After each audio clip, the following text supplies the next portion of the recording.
Part 5 of Lion King 3, um, ideas and explanations of the TLK2 plot holes and problems.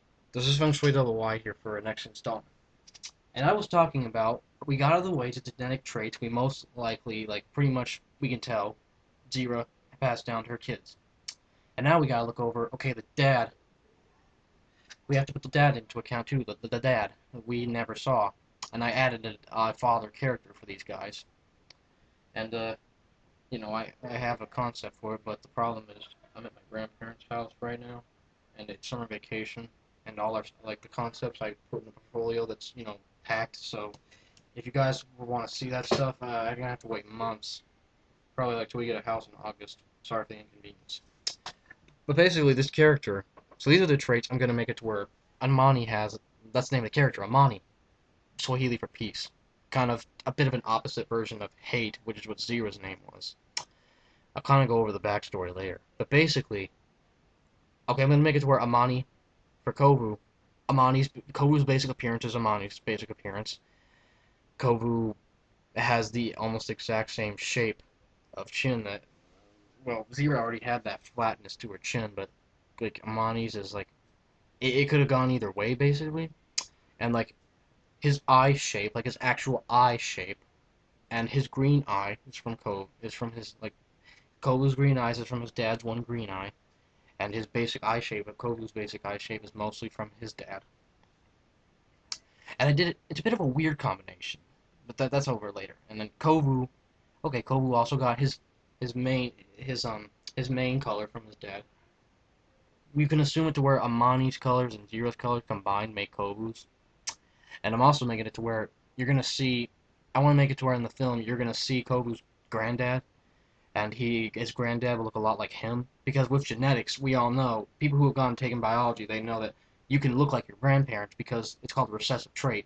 It's a non-physical trait that's still in your coding, your genetic coding, and you can pass down a trait that's like, even if it's from like your great grandpa, if it's even from an ancestor, they can still have it because it's in your, it's not physical, like you don't see it, but it's still in your genetic, your DNA, so you can still pass it down to your kids, even genetic disorders and stuff like that. But luckily, the genetic disorder that I'm making Amani have, where he has a blue eye and a green eye, Cobra Mutai didn't get that, so best explanation. I know I'm filling things in, but I have to. Alright, so to get on back on track, so that's with Amani. And Amani also has a hair tuft, like, on his mane, like, kind of like what Kovu has, so basic shape of the mane is same for Kovu and his dad. Okay, and, so basically, when we got that out of the way, we move on to the next one. With Nuka, I'm gonna make it to where, you know how his eye rims are split, like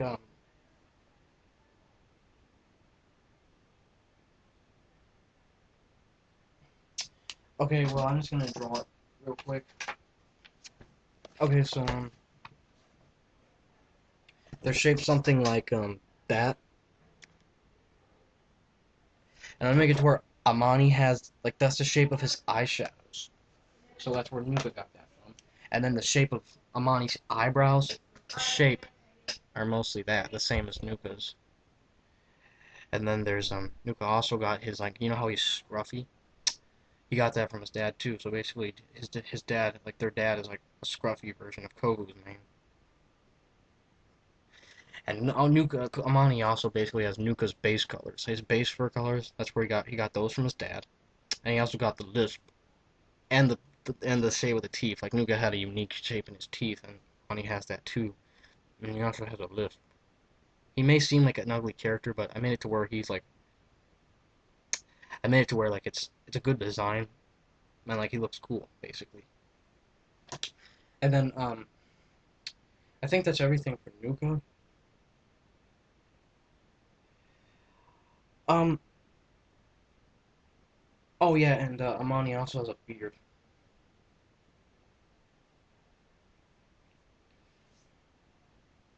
Okay, last up, we got Vitani. Okay, so Amani has a blue eye, so that's from so she got that from his dad. Her bushy eyebrows and freckles are from his dad too. I thought that would fit. And Sorry, it's a bit disturbance.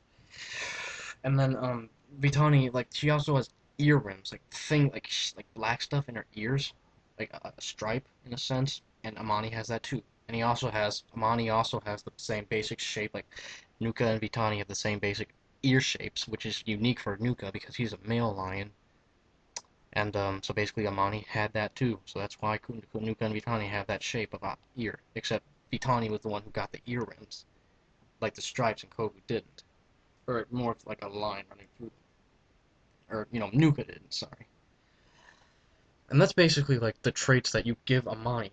And with his to clear things up, Amani's eyes, okay, it's like the shadow, like the eye shadows of Nuka, the eye shape of Kovu, and the bushy eyebrows of Vitani.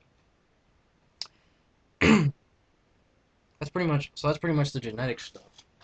And you also see their grandparents, so like you can see some other stuff that might not be extremely clear. Because you know how some fictional characters look like their grandparents, kind of like Harry Potter looked like his grandpa and everything. They said. So basically, that's it for genetics, and this has been part 5. We've pretty much gone over a good amount of plot holes, but we haven't gone over the actual like the backstories. And I don't really want to waste your time explaining this, but if you go onto my DeviantArt, which I listed as Lost Pagos Parasite, it's the parasite as the same in Resident Evil 4, or Biohazard 4, and go on there and look in my folder that says TOK3 Mistaken Pasts, and you will see concepts. You'll see the Copa concept. You'll see a drawing I did of the 3 siblings, which I later colored. I think that's where I put it. And then you'll also see a little other miscellaneous things like 2 scenes from the script, a scene from the script in a 20 and a thing called TOK3 hole filling that basically explains what I did, but a little more in depth. And I'll go over in the next video. I'll go over the 20 questions I put on this document, and we'll pretty much just clear up some things that I have planned for this film. Oh no, this has been part 4. Sorry. Part 5 is the next video, and I'll see you guys later. Feng Shui Double Y is over and out.